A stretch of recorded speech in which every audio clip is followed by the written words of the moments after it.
ఇప్పుడు ఆల్రెడీ ఆ జూబ్లీ హిల్స్‌లో తేల్చలేకపోతున్నారు. సరే ఎట్లోకట్ల పాపం హజారుద్దీన్ పక్కకు తప్పించేశారు. ఎంఐఎంఓలు ఒకటే చెప్పారు.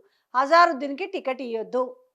అలాగే ఎవరైతే ఆ రోజు ఎమ్మెల్సీ ఇచ్చిరో అలీ ఖాన్‌ని అతనికి ఏదైనా సరే మీరు అతని ఎమ్మెల్సీ మీరు పోగొట్టాలి.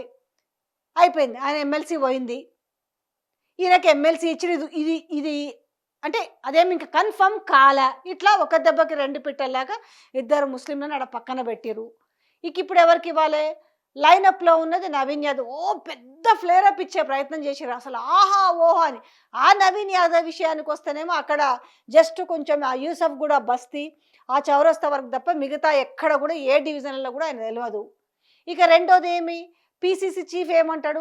మనం బీసీ వాదం అంటున్నాం. అసలే మనం 42% రిజర్వేషన్‌కి కట్టుబడి ఉన్నాం కాబట్టి, మనము బీసీ కాబట్టి యాదవ్‌కే టికెట్ ఇద్దామనేసి ఆయన.